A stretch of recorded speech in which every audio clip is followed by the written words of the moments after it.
يا أحكم الحاكمين يا عدل العادلين يا أصدق الصادقين يا أظهر الظاهرين. İşte yine bir Berat gecesini büyük bir heyecan ve aşkla idrak etmeye çalışacağız. Şaban ayının 14. gününü 15. gününe bağlayan gece olan Berat gecesini inanarak ve sevabını Allah'tan umarak ibadet ve taatle geçirmenin pek çok sevabı, feyiz ve bereketi vardır. Geldi geçti ömrüm boşa,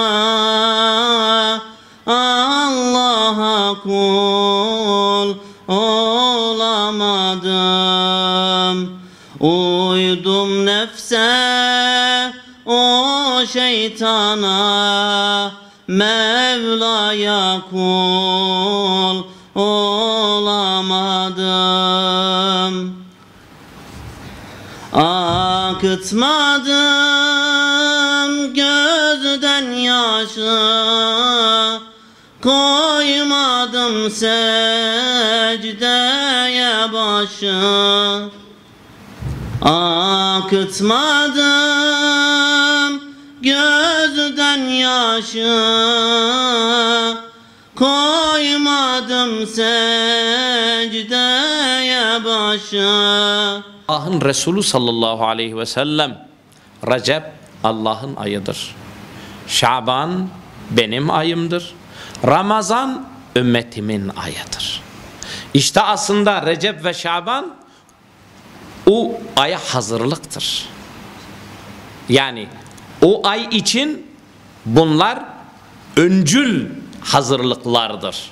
Ve o ay ki bir gece vardır ki biliyorsunuz, Allah o gecenin 1000 aydan hayırlı olduğunu Kur'an-ı Kerim'de beyan ediyor.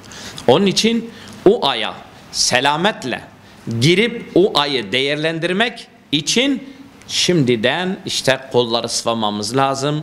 Şimdiden istiğfar tövbe etmemiz lazım. Şimdiden Allah'a daha fazla yalvarıp yakarmamız lazım.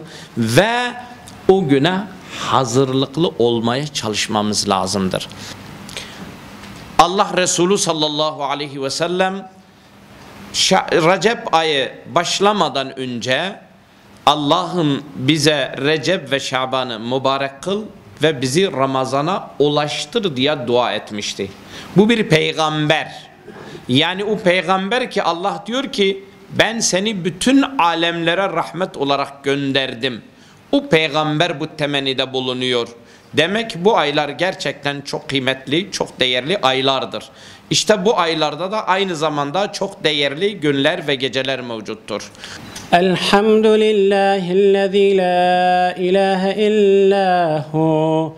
Elhamdülillahillezî la ilahe illâ huvel ahadul fardus samed.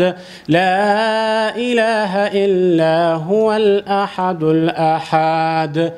اللهم اغفر للمؤمنين والمؤمنات والمسلمين والمسلمات الأحياء منهم والأموات إنك سميع قريب مجيب الدعوات يا رب العالمين ويا أكرم الأكرمين.